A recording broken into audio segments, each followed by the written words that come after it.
Hello সবাইকে, আমি Ahana. Welcome back to my channel dream girl লাহু। আজ আমি তোমাদের সাথে যে ভিডিওটা শেয়ার করতে চলেছি সেটা হলো আমার জগদ্ধাত্রী পুজোর দশমীর দিনটা কিভাবে কেটেছিল সেটারই একটা ব্লগ। মানে ওই দিন আমাদের ঠাকুর আর কি বিসর্জন হয়নি, মানে আমাদের বলে না, কোনো বারোয়ারিরই হয়নি। তো ওই দিনটা একটা এক্সট্রা ছিল, তো ওই দিনটা আমি কিভাবে কাটিয়েছি সেটাই এই ভিডিওটার মাধ্যমে শেয়ার করব। তো চলো ভিডিওটাকে স্টার্ট করি। তো দশমীর দিন সকালবেলা যখন পাড়ায় গেছি তখন ঘটে সুতো কাটা হয়ে গেছে। মানে সেদিন সকালবেলা পাড়ায় যেতে আমার একটু লেট হয়ে গেছিলো, তো তার জন্য পুজো শেষ হয়ে যায়। এরপর জন্মার সাথে লক্ষ্মীর হাড়ি নিয়ে বাড়ি ফিরে এসেছিলাম। আর প্রত্যেক বছর পাড়ার একজন করে এই লক্ষ্মীর হাড়ি বাড়ি নিয়ে যায় এবং সেখানে সেটা স্থাপন করে। এর কিছুক্ষণ পরে আবার পাড়ায় আসতে হয়েছিল দই কর্মা মাখার জন্য।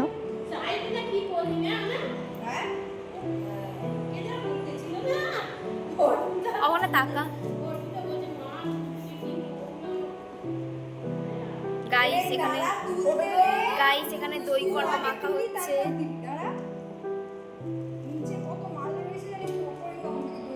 তার জাম্মার ট্যাক্সি হ্যাঁ মানা। কই যাচ্ছিস মানা? বিলেতে আমরা এখন দই কর্মা দিতে যাচ্ছি। দুর্গাপূজা আমাদের, আমার গায়ে মাখা। আমাদের কাজ, দুর্গাপূজাটাও আমাদের কাজ। এটা একটু বেশি কাজ। দুর্গাপুজোটা অতটাও দিতে যেতে হয় না, এটা আবার পুরো পাড়াটাই দিতে যেতে হবে।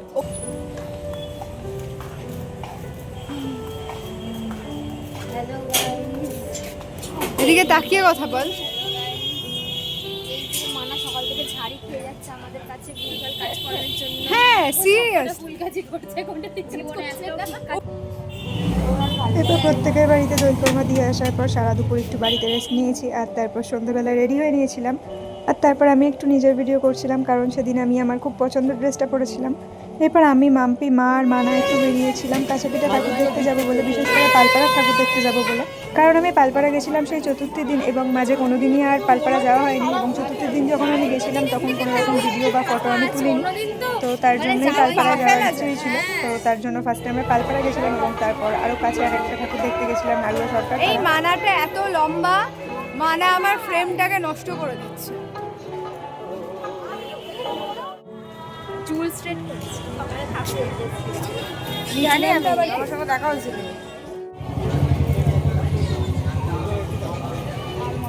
হ্যাঁ এবার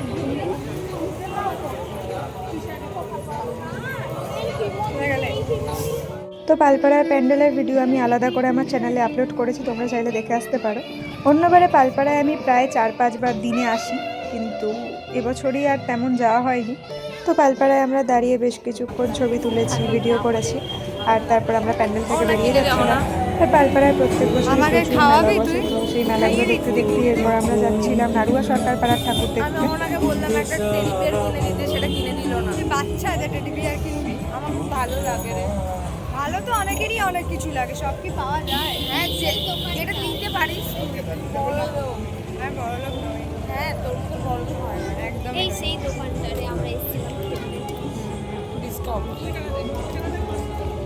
দেখো গাইস, এটা হচ্ছে পালপাড়ার লাইটিং, কালকে বেরোবে, তোরা দেখে রাখ। কাল বেরিয়ে আগে পালপাড়া দেখবো, তারপর পাড়ায় যাবো, ঠিক আছে?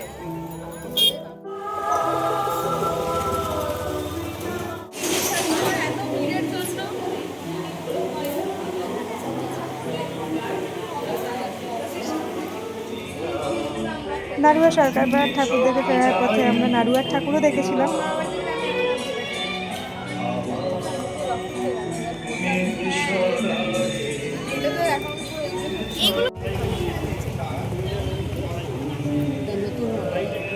এরপর আমরা রাস্তায় মাংসের চপ কিনে নিয়েছিলাম। আমার ভালো কারণ আমাদের চপটাই প্রচুর খিদে রয়েছে। পেয়ে গেছিল, ঠিক আছে, সেটা guys। খেতেই আমরা পাড়ায় ফিরে আসি।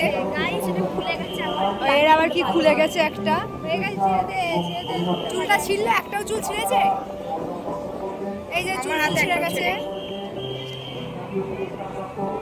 সব শিষ্যরা বসে আছে। হ্যালো শিষ্যস। একটা শিষ্য ফোনে কথা বলছে, কিছুই করতে পারছে না। এই আর একটা আমার পাশে শিষ্য বসে আছে, এটা একটু বড় শিষ্য, তাই জন্য ও উপরে বসেছে। আমি ম্যানেজার, আর একটা পিম্পল হয়েছে। আমি ওনার ম্যানেজার, গুরু মায়ের ম্যানেজার।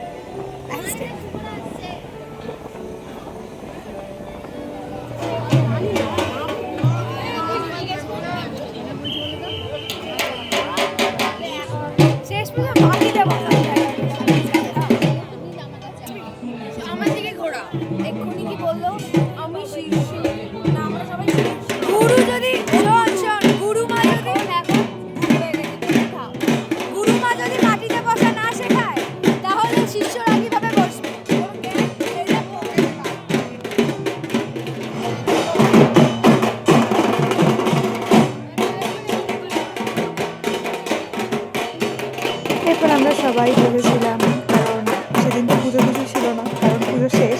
আর যতই ঠাকুর এক্সট্রা 1 দিন 3 দিন যাই থাকুক না কেন, যদি ঘটে সুতো কেটে দেওয়া হয় তারপরে আর সেই পুজো পুজো ব্যাপারটা আসে না।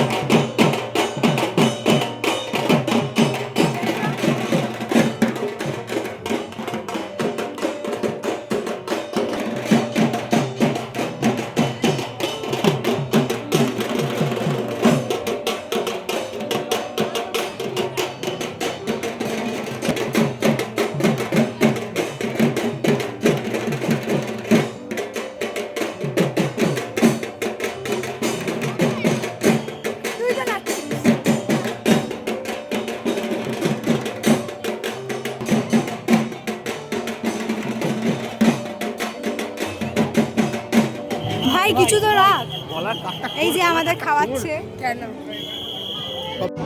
এরপর আমি লাস্ট দিনে একটা কিউট স্টাফ কিনে নিয়েছিলাম আমাদের পাড়ায় মেলা বসেছিল সেখান থেকে। ভাই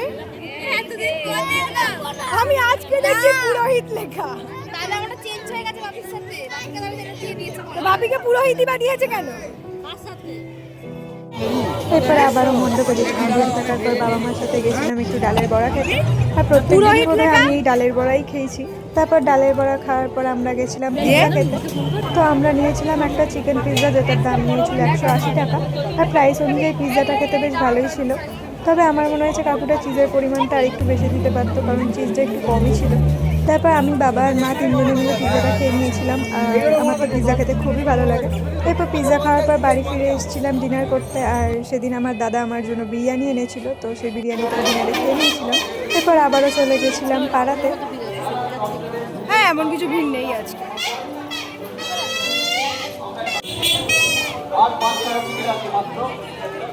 এক একটা বইয়ে 3-4টে করে টিকিট আছে। হয়তো আজকের টিকিটটি আপনার। এরপর সেদিন রাত 12টায় আমাদের পাড়ায় লটারি খেলা হয়েছিল। আর লটারি খেলার জায়গায় ভিড় ছিল ঠিক এরকম। তো এরপর লটারি খেলা দেখতে দেখতে আমরা বন্ধুরা মিলে অনেক রাত অব্দি আড্ডা মেরেছি। তো এই ভিডিওটা এতটুকুই। ভিডিওটা যদি তোমাদের একটু ভালো লেগে থাকে তাহলে ভিডিওটাতে অবশ্যই একটা লাইক করে দিও, কমেন্ট করে জানাতে পারো ভিডিওটা তোমাদের কেমন লাগলো। আর আমার চ্যানেলটাকে সাবস্ক্রাইব করে রেখো এরকম নতুন নতুন আরও ভিডিও দেখার জন্য। বাই।